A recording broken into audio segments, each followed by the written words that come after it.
everyone.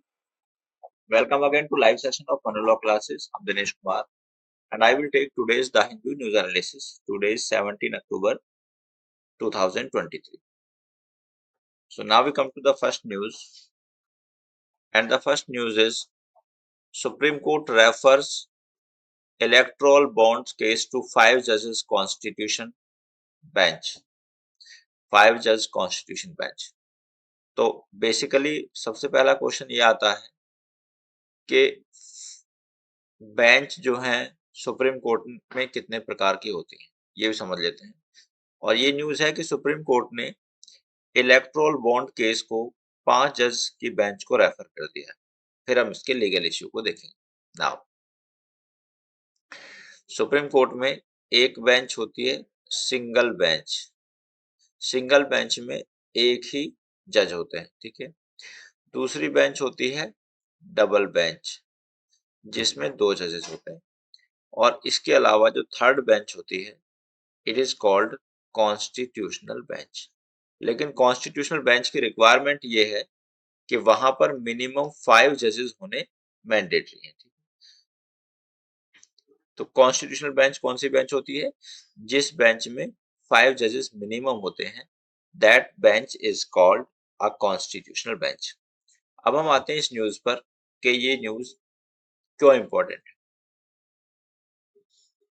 देखिएगा, जो political parties होती हैं ये जो है लाइक एनजीओ या ट्रस्ट की तरह काम करती है, ठीक है। अब इससे पहले रूल ये था कि जो कुछ कंपनीज हैं, कंपनी अपने प्रॉफिट का कुछ परसेंट लाइक 2.5% पहले होता था कंपनी एक्ट 1956 में, फिर इसको कंपनी एक्ट 2013 में 7% कर दिया गया कि कंपनी, कोई भी कंपनी अपने प्रॉफिट का या 3 साल के प्रॉफिट का 7% जो है किसी पॉलिटिकल पार्टी को इलेक्शन में डोनेट कर देती है। क्योंकि पॉलिटिकल पार्टी क्या करती है कि डोनेशन लेती है और डोनेशन लेकर ही इलेक्शन को कंटेस्ट करती है।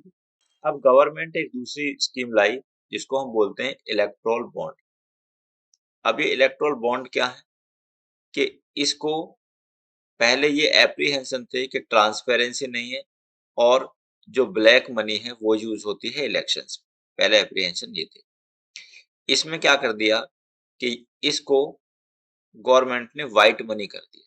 White money in the sense कि कोई भी पर्सन, अगर मैं एज एन इंडिविजुअल किसी पॉलिटिकल पार्टी को डोनेशन देना चाहता हूँ, ठीक है, तो वो डोनेशन मैं एसबीआई से, एसबीआई की कुछ स्पेसिफाइड ब्रांच है उनसे इलेक्ट्रोल बॉन्ड खरीद सकता हूँ, जो कि किस में होंगे 1,000, 10,000, लाख, 10 लाख और 1 करोड़ के डिनोमिनेशन। इतने प्रकार के इलेक्ट्रोल बॉन्ड होते हैं। अब मैं एक, सपोज मैं किसी पॉलिटिकल पार्टी को 1 करोड़ रुपए दान देना चाहता हूँ, तो मैं एसबीआई में जाके 1 करोड़ रुपए का चेक दूंगा जो कि मेरे अकाउंट से डिडक्ट हो जाएंगे और एसबीआई मुझे 1 करोड़ रुपए का या 10 लाख का, 1 लाख का, जैसा भी होगा, मुझको बॉन्ड इशू कर देगा, इलेक्ट्रोल बॉन्ड। वो इलेक्ट्रोल बॉन्ड मैं उस पॉलिटिकल पार्टी को दे दूंगा जिसको कि मैं डोनेट करना चाहता हूँ और ये पॉलिटिकल पार्टी उसको विद इन 15 डेज, ठीक है, उसको बैंक में लगा देगी और बैंक से 1 करोड़ रुपए पॉलिटिकल पार्टी के अकाउंट में ट्रांसफर हो जाएंगे। लेकिन यहाँ पर पॉइंट ये है कि जो मेरी आइडेंटिटी है, यानी कि डोनेशन देने वाले पर्सन की आइडेंटिटी जो है वो क्या रहेगी, वो डिस्क्लोज नहीं की जाएगी। तो एक पॉइंट यहाँ आया जिस पॉइंट पर इसको चैलेंज किया गया। सेकंड पॉइंट ये है कि जो इलेक्ट्रोल बॉन्ड हैं इनको सरकार ने और पार्लियामेंट ने as a money bill pass किया। तो ये बहुत ही टेक्निकल पॉइंट है। कैसे पास किया है? As a money bill. अब इनको मनी बिल की तरह पास क्यों किया गया है, इसके पीछे एक बहुत बड़ा रीजन है और लीगल इशू भी है। क्या कि देखिए, मनी बिल को डिफाइन किया गया है 110 में, ठीक है। और मनी बिल क्या है?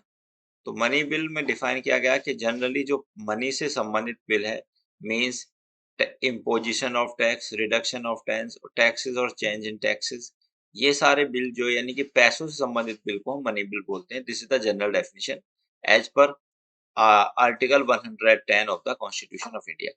लेकिन यहाँ पर लीगल पॉइंट ये है, पहला पॉइंट ये है कि मनी बिल हमेशा लोकसभा में ही इंट्रोड्यूस होता है, तो this is the one benefit. Second point ये है कि मनी बिल प्रेसिडेंट की कंसेंट पर ही या रिकमेंडेशन पर ही इंट्रोड्यूस होता है, सेकंड बेनिफिट। और थर्ड बेनिफिट क्या है कि को मनी बिल के रेफरेंस में लोकसभा के पास बहुत ज्यादा पावर होती है और जो राज्यसभा है उसके पास बड़ी लिमिटेड पावर होती है। यानी कि ये बिल पहले इंट्रोड्यूस होता है लोकसभा में प्रेसिडेंट के रिकमेंडेशन पर, और अगर इसको लोकसभा ने पास कर दिया then it will go to the Rajya Sabha. अब राज्यसभा के पास इसको पास करने का 14 डेज का टाइम होता है। अगर 14 डेज में इन्होंने राज्यसभा ने इसको पास किया तो ठीक है, नहीं तो ये डीम्ड पास मान लिया जाता है। डीम्ड पास मान ऐसा माना जाता है कि ये पास हो गया। तो यहाँ पर राज्यसभा के पास मनी बिल के रेफरेंस में बहुत ही लिमिटेड पावर है और राज्यसभा मनी बिल को पास होने से नहीं रोक सकती। ठीक है, अब एक तो इसका बेनिफिट ये है कि राज्यसभा के पास इसके संबंध में कोई पावर नहीं है, और दूसरा बेनिफिट ये है क्योंकि ये प्रेसिडेंट की रिकमेंडेशन पर ही लाया जाता है, इसलिए ये बाद में प्रेसिडेंट की एसेंट के लिए नहीं जाता। इसका मतलब प्रेसिडेंट जो है अपनी जो पॉकेट वीटो की एक पावर है उसको भी एक्सरसाइज नहीं कर सकते। ठीक है, तो यहाँ पर एक्सक्लूसिव पावर जो है वो किसके हाथ में है, वो लोकसभा के हाथ में है। अब सेकेंड पॉइंट, अगर क्वेश्चन ये है कि weather a bill in money bill और नॉट, तो इस क्वेश्चन को डिसाइड किया जाता है लोकसभा के स्पीकर के द्वारा। ठीक है, इस केस को कौन डिसाइड करता है, लोकसभा के स्पीकर के द्वारा। अब अगर लोकसभा के स्पीकर ने किसी भी बिल को कह दिया कि ये बिल मनी बिल है, तो फिर वो बिल मनी बिल ही मान लिया जाएगा। फॉर एग्जाम्पल, जैसे मनी बिल की हमने आपको डेफिनेशन बताई कि जो मनी बिल है वो जनरली किससे संबंधित होता है, पैसों से संबंधित होता है। लेकिन सरकार ने और पार्लियामेंट ने जो आधार कार्ड एक्ट है उसको भी as a money bill pass किया। सिमिलरली जो हमारा ये दूसरा पॉइंट है, कौन सा, जो बैलेट ये है इलेक्ट्रोल बॉन्ड वाला है, इसको भी as a money bill pass किया। तो यहाँ पर कई चैलेंजेस आ रहे हैं regarding the constitutional validity of this this electoral bond. इसलिए ऑनरेबल सुप्रीम कोर्ट ने इसके रेफरेंस में इसको एडजुडिकेट करने के लिए 5 जजेस बेंच और अ कॉन्स्टिट्यूशन बेंच को कॉन्स्टिट्यूट किया है। तो जो भी मैंने आपको ये लीगल एस्पेक्ट बताए हैं ये सब आपके लिए बहुत इंपॉर्टेंट है। Now we come to next news and that is high court acquit accused in Nithari killing sites Shoddy probe। तो ये जो निठारी कांड है ये बहुत हाईलाइट हुआ था एक समय पे जाके, और इसमें दो एक्यूज्ड हैं। ठीक है, तो इसमें दो एक्यूज थे। पहले थे ये मिस्टर सुरेंद्र कोहली, ठीक है, और दूसरे थे मोनिंदर सिंह पंडेल। ऐसे एलिगेशन लगे थे इन लोगों पर, ठीक है, जब ये केस रजिस्टर हुआ था, काफी दिन पहले की बात है, अराउंड 10 ईयर्स हो गए होंगे। ठीक है, तो उस समय ये एलिगेशन थे इन लोगों पर कि ये जो है बच्चों की डेथ कॉज करते हैं, उनका सेक्सुअल एब्यूज करते हैं, और उनके बाद फिर उनके जो ऑर्गन्स हैं उनको बेच दिया जाता है। ये एलिगेशन इनके खिलाफ थे। ये 2006 का केस है, देखिएगा, it is the case of 2006। ठीक है, नाउ अब इस पे डिसीजन अब आया है, लेकिन एलिगेशन बहुत थे, और जो ट्रायल कोर्ट है और जो लोअर कोर्ट है उसने इन दोनों को फांसी की सजा दी थी, मतलब कैपिटल पनिशमेंट। क्योंकि जो एलिगेशन थे उसके पॉइंट ऑफ व्यू से बहुत ही हीनियस क्राइम था, and it fell under the rarest of the rare category, जो कि हमने आपको बताया कि rarest of the rare category में ही किसी भी पर्सन को फांसी की सजा दी जाती है। लेकिन अभी इलाहाबाद हाई कोर्ट ने इन दोनों एक्यूज को छोड़ दिया है, यानी कि एक्विट कर दिया है। अब रीजन जो दिया गया है, रीजन है कि केवल gap in the investigation. Court का मानना है कि जो इन्वेस्टिगेटिव एजेंसीज हैं उन्होंने इन्वेस्टिगेशन को प्रॉपरली नहीं किया, जिसकी वजह से काफी गैप उसमें मिले। और जब किसी इन्वेस्टिगेशन में गैप मिलते हैं तो यहाँ पर उस पर्सन का जो गिल्ट है वो बियॉन्ड रीजनेबल डाउट प्रूव नहीं होता। आप जरा ध्यान से समझेंगे इस पॉइंट को। तो देखिएगा, जो हमारे दो तरह के केस होते हैं, एक होते हैं हमारे क्रिमिनल केसेस और दूसरे हमारे होते हैं सिविल केसेस। क्रिमिनल केसेस में किसी भी अपराधी का गिल्ट पुलिस को या प्रोसिक्यूशन को बियॉन्ड रीजनेबल डाउट प्रूव करना होता है, बियॉन्ड रीजनेबल डाउट। अब द बियॉन्ड रीजनेबल डाउट का मतलब यह है कि कोई ऐसी संभावना नहीं है कि उसने वो अपराध नहीं किया, यानी कि जो सारी सर्कमस्टेंसेस है वो उसके अगेंस्ट ही जाती हैं। लेकिन क्रिमिनल में क्या होता है, ये प्रीपोंड्रेंस ऑफ प्रोबेबिलिटी होता है। तो अगर कम भी सबूत हैं क्रिमिनल इसमें सिविल केसेस में, तो फिर भी पर्सन को लायबल ठहराया जा सकता है। लेकिन क्रिमिनल केसेस में बहुत ज्यादा सबूत चाहिए किसी पर्सन के अगेंस्ट उसको कन्विक्ट करने के लिए या उसके अगेंस्ट प्रोसीडिंग करने के लिए। अब यहाँ पर जो सबूत है या एविडेंस इकट्ठा करने की ड्यूटी होती है पुलिस के पार्ट पे। तो अगर इन्वेस्टिगेशन किसी मामले में प्रॉपर नहीं हुई तो उस मामले में एक्यूज्ड एक्विट हो जाते हैं, जैसा कि इस मामले में हुआ है। ठीक है, अब एक्विट हो गए वो, तो फिर we can not say that they have committed the offence. Now we come to next news. Why exclude single women from opting for surrogacy. अब ये बहुत इंपॉर्टेंट है आपके लिए। दो कानून जो है वो बहुत इंपॉर्टेंट है जो मैं आपको बताने जा रहा हूँ एग्जामिनेशन पॉइंट ऑफ व्यू से। ठीक है, इस पे मैं आपको नोट्स भी प्रोवाइड करूंगा और आप भी इसको पढ़ना अच्छी तरह से, हम डिस्कस भी करेंगे इसको डिटेल। तो पहला कानून है हमारा सरोगेसी रेगुलेशन एक्ट 2021। ठीक है, और दूसरा कानून है हमारा the assisted reproductive technology regulation act 2021। ये दोनों कानूनों को इसमें चैलेंज किया गया। अब किस ग्राउंड पर इसको चैलेंज किया गया है? रीजन ये है कि जो सरोगेसी अलाउड है according to the surrogacy regulation act 2021 का सेक्शन 2 क्लॉज 1 सबसेक्शन एस। ठीक है, क्या अलाउड है इसके अनुसार? इसके अलाउड केवल वो फीमेल ही सरोगेट हो सकती हैं, ठीक है, जिनकी एज 35 टू 45 के बीच में। ठीक है, और उनके पहले से एक चाइल्ड। और थर्ड रिक्वायरमेंट ये है कि ये जो है इनका दूसरे पर्सन से जिसके लिए या जिसके रेफरेंस में सरोगेसी कर रही हैं कोई जेनेटिक रिलेशनशिप होना चाहिए। नेक्स्ट पॉइंट ये है कि इनको अगर कोई मदर या कोई फीमेल सरोगेट बनती है तो उसको कोई पैसे नहीं मिलते, बल्कि उसको केवल जो मेडिकल के एक्सपेंसेस हैं उतना ही पैसे मिलते हैं। ठीक है, ऐसा क्यों किया गया है? ऐसा इसलिए किया गया है कि अगर इसमें पैसे इन्वॉल्व हुए तो फिर इसका मिसयूज हो जाएगा। तो अभी इसका पर्पज ये है कि भाई अगर किसी पर्सन को बेबी नहीं है, बच्चा नहीं है, ठीक है, तो वो सरोगेसी के द्वारा दे सकता है, बी इट मेल या फीमेल। ठीक है, तो अब यहाँ पर इस ग्राउंड पर जब इसमें क्या है कि इसमें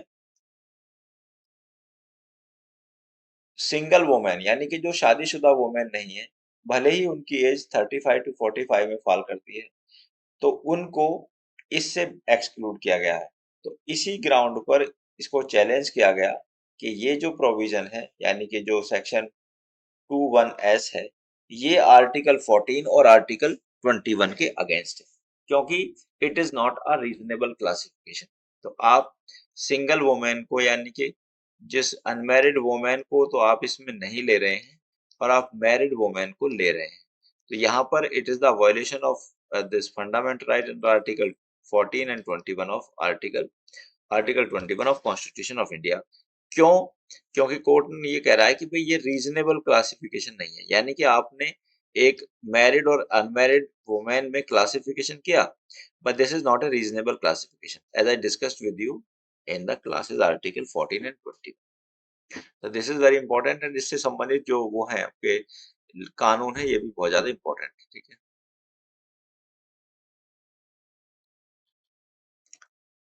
now we come to next. अब हम आते हैं नेक्स्ट न्यूज पर।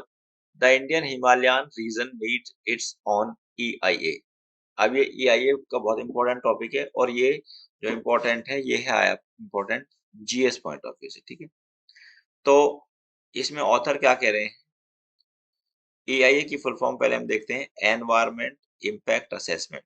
ठीक है, अब what is this environment impact assessment?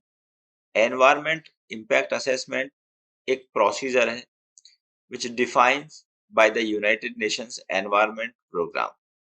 It is a tool to identify the environmental, social and economic impact of a project before it is implemented. ठीक है, अब बेसिकली जब भी कोई भी प्रोजेक्ट इम्प्लीमेंट किया जाता है तो प्रोजेक्ट के कुछ प्रोज होते हैं और कुछ कॉन्स होते हैं। तो उस जब प्रोजेक्ट को इम्प्लीमेंट करने से पहले एक रिक्वायरमेंट रेज की गई है और वो रिक्वायरमेंट है एनवायरमेंट इम्पैक्ट असेसमेंट।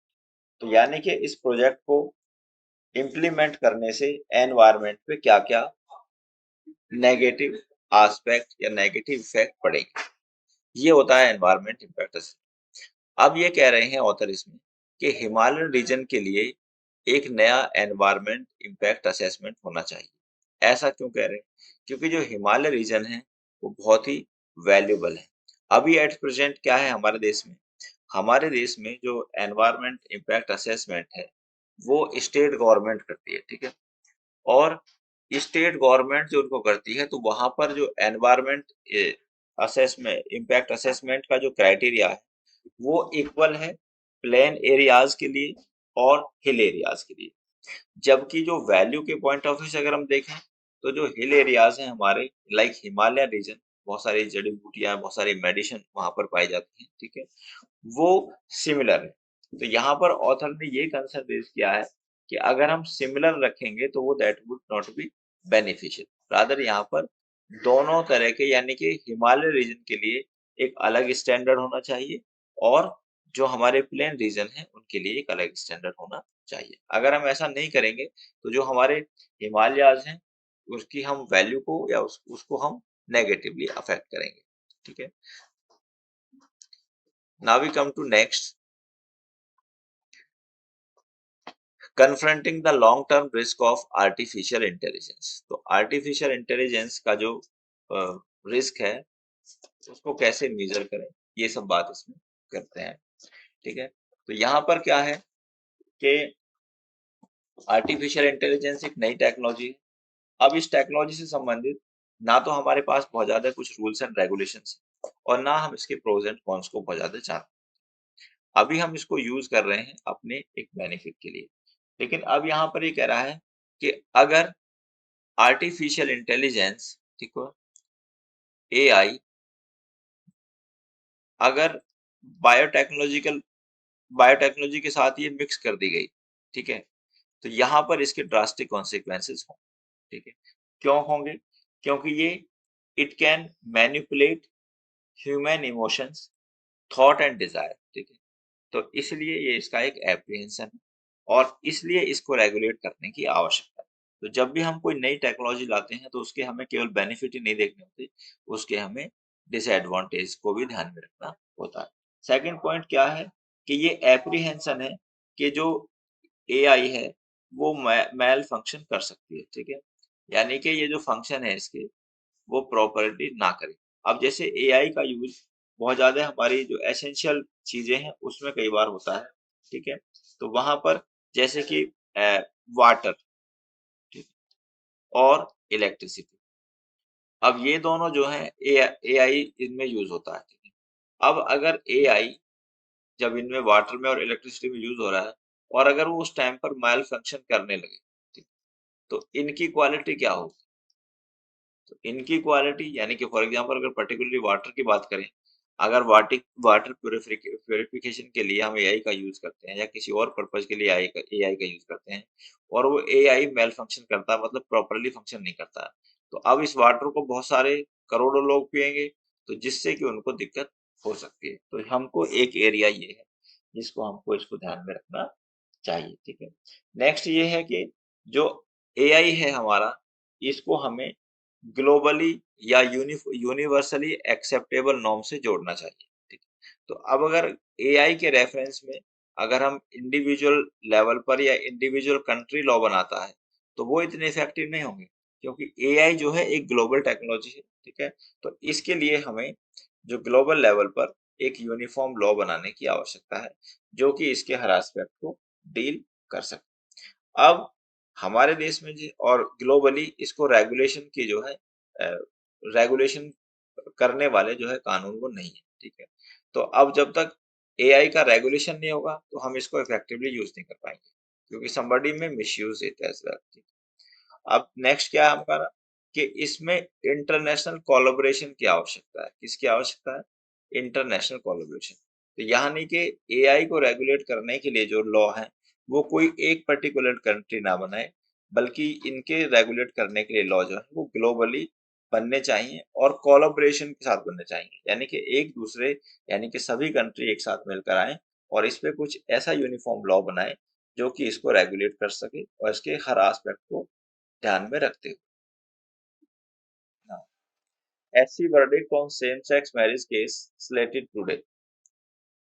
अब ये कहता है कि कॉन्स्टिट्यूशन बेंच ने अपना जजमेंट इसमें प्रोनाउंस किया है on the basis of series of petition seeking legal recognition to same sex marriage. The verdict is eagerly awaited as the government has stiffly objected to the idea of judicial declarations। अब हमें अभी क्या है कि government जो है, अगर हम इसका लीगल एस्पेक्ट देखें तो एक है हमारा हिंदू मैरिज एक्ट और दूसरा है हमारा स्पेशल मैरिज एक्ट। जनरली अगर हम देखें तो शादी जो है हमारे देश में एक मेल और एक फीमेल के बीच में होती है, लेकिन लॉ में वर्ड यूज किया गया है। अगर हम स्पेशल मैरिज एक्ट का सेक्शन 4 देखें तो वो कहता है कि marriage can be solemnized between two persons. ठीक, a person can be either male और फीमेल। तो ये इनडायरेक्टली इस बात को रिकॉग्नाइज करता है, ठीक है।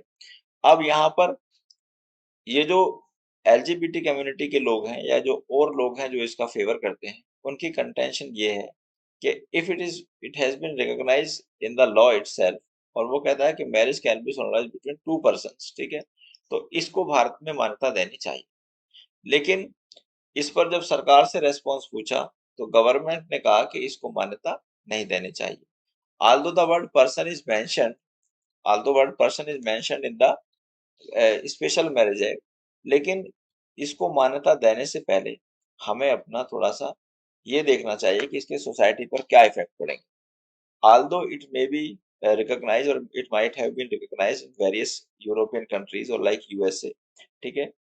तो वहां पर वहां की सरकमस्टेंसेस और इंडिया की सरकमस्टेंसेस दोनों अलग हैं। इंडिया की कल्चर अलग है, इंडिया की सोशल रिकॉग्निशन अलग है, सोसाइटल नॉर्म्स अलग है और उन कंट्रीज के सोशल सोशल नॉर्म या सोसाइटल नॉर्म्स अलग है। इसलिए अभी हमारे देश में इसको मान्यता नहीं दी गई है। Now we come to next. Court issue notice to Rajya Sabha secretariat over AAP MPs suspension. तो ये बेसिकली आम आदमी पार्टी के राज्यसभा से एमपी हैं मिस्टर राघव चड्ढा, ठीक है। और राघव चड्ढा को लास्ट सेशन में जो जो पार्लियामेंट का सेशन हुआ था उसमें इंडेफिनिट टाइम के लिए सस्पेंड कर दिया गया, ठीक है। अब इन्होंने इस बात को, इस सस्पेंशन को चैलेंज किया है ऑनरेबल सुप्रीम कोर्ट में, ठीक है। और इनका कंसर्न ये है कि जो राज्यसभा के चेयरमैन हैं उनके पास पावर नहीं है। There is no power to suspend, where is the power to suspend pending inquiry. अब इनका कंटेंशन ये है कि इन्होंने अगर कुछ गलत भी किया है तो उसके खिलाफ अभी केवल इंक्वायरी चल रही है। इंक्वायरी की जब तक रिपोर्ट नहीं आई है तो यानी कि कोई फाइनल वर्डिक्ट नहीं आया, ठीक है। तो जब बिना रिपोर्ट आए how a person can be declared और how a person can be punished by way of suspension, ठीक है। तो ये तो लॉ का एक प्रिंसिपल ये होता है कि जब तक किसी पर्सन का गिल्ट प्रूव ना हो जाए, ठीक है, that person is considered as innocence. तो यहाँ पर अगर राज्यसभा का या राज्यसभा के सेक्रेटरीट का ये मानना है कि मिस्टर राघव चड्ढा ने कुछ गलत किया है तो वो गलत पहले प्रूव तो हो, और वो प्रूव कब होगा? प्रूव जब होगा जब ये इंक्वायरी कमेटी अपनी रिपोर्ट देगी, ठीक। तो इन्होंने कहा है कि it is the breach of rules 256 and 266 of the rule of procedure and the conduct of businesses in the council of state, Rajya Sabha। तो ये मानते हैं। अभी इसके लिए ऑनरेबल सुप्रीम कोर्ट ने राज्यसभा के जो चेयरमैन है उनको, और राज्यसभा का चेयरमैन कौन होता है, वाइस प्रेसिडेंट राज्यसभा का चेयरमैन होता है, उनको नोटिस इशू किया है और राज्यसभा सेक्रेटरीट को नोटिस इशू किया है कि बताइए भाई आपने इनको किस ग्राउंड पर एक इंडेफिनिट पीरियड के लिए सस्पेंड कर दिया। ठीक।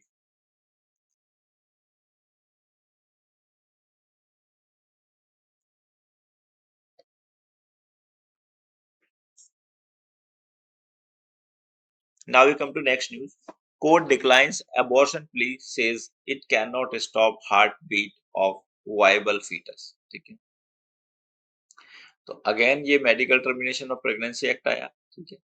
अब हमारे देश में जो medical termination of pregnancy act है वो अलाउ करता है 24 वीक तक medical termination, subject to the advice और the recommendation by the medical board. ठीक है। अब बेंच कहती हैं, the bench says that the petitioner cannot claim an absolute overriding right to abort when the report claim there is no threat to the life। अब 24 week तक ये जो abortion है ये अलाउड होता है दो कंडीशन में। पहला कंडीशन क्या है कि इससे फीमेल की जान को खतरा है, और दूसरा कंडीशन क्या है कि जो चाइल्ड है उसको एबनॉर्मलिटी क्या है, जो चाइल्ड है उसको एबनॉर्मलिटी, इसके अलावा कोई ग्राउंड नहीं है। अब यहाँ पर अगर पेटिशनर ठीक है, उसको कोई प्रॉब्लम नहीं है, ठीक है, तो सुप्रीम कोर्ट ने कहा कि भाई हम इसको मतलब मार नहीं सकते और we can not stop the heartbeat of the viable foetus. फिर उन्होंने ये कहा है कि यहाँ पर जो राइट आ जाते हैं, एक तो राइट टू ऑटोनॉमी आ जाता है फीमेल का। ठीक है। राइट टू ऑटोनॉमी का मतलब ये है आर्टिकल 21 में कि उसका राइट है कि वो किसी बच्चे को कंसीव रखे रहना चाहती है या किसी बच्चे को जन्म देना चाहती है, नहीं, ये उसका फंडामेंटल राइट है आर्टिकल 21 में। लेकिन साथ ही साथ यहाँ पर उस फीटस के भी राइट, ठीक है, जो उस मदर के वोम में पल रहा है। ठीक है। तो यहाँ पर दोनों के राइट में बैलेंस करने की आवश्यकता है। ठीक है। और अगर किसी एक के फेवर में डिसीजन लिया गया तो ये दूसरे के राइट को वायलेट करेगा। सेकंड बात ये है कि जो यहाँ पर फीटस है वो एक डिसएडवांटेज पोजीशन में है। ठीक है। क्यों? क्योंकि उसको रिप्रेजेंट तो केवल प्रोसिक्यूशन एजेंसी कर रही है और कोई उसको वो नहीं कर रहा है। ठीक है। तो उसके राइट को प्रोटेक्ट करने की जो ड्यूटी है वो ऑनरेबल कोर्ट पर है। Now we come to next news. Freedom of speech must be protected media bodies. तो जैसा कि ये इंफॉर्मेशन संबंधित है, ठीक है, अभी से हमारे देश में कई मुद्दे चल रहे हैं। न्यूज क्लिक के जो डायरेक्टर हैं उनको अरेस्ट किया गया है। तो यहाँ पर मीडिया बॉडीज कह रही हैं कि freedom of speech and expression और या फ्रीडम ऑफ स्पीच को मेंटेन करने की आवश्यकता है। ठीक है। क्योंकि अगर न्यूज एजेंसी के खिलाफ डिफरेंट डिफरेंट कानूनों में केस रजिस्टर्ड होंगे, ठीक है, तो इनसे वो उनके दिमाग में एक डर और फियर पैदा होगा, जिससे कि वो फ्रीली अपने जो फंडामेंटल राइट्स हैं उसको नहीं कर पाएंगे। इसलिए मीडिया उन्होंने कहा। अच्छा, एक इम्पॉर्टेंट इंफॉर्मेशन ये है कि स्टेट के 3 पिलर होते हैं। एक होता है लेजिस्लेचर, दूसरा एग्जीक्यूटिव और तीसरा जुडिशरी। और जो फोर्थ पिलर है स्टेट का, इसको हम मानते हैं मीडिया। तो media is considered a fourth pillar. Sometimes a question में be asked that which of the following is the fourth pillar of the democracy. तो मीडिया किसी भी हेल्दी डेमोक्रेसी के लिए बहुत ज्यादा एसेंशियल है। Youngest ever president elect in Ecuador go to restore peace. तो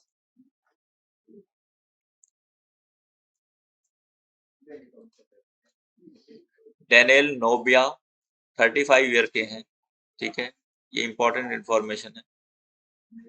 और ये इक्वाडोर का यंगेस्ट एवर प्रेसिडेंट इनको इलेक्ट किया गया, vowing to restore peace to a country ravaged by the bloody drug gang war. तो ये इनका नाम केवल इंपॉर्टेंट है आपके लिए, क्योंकि यंगेस्ट है तो क्वेश्चन में भी आस्क।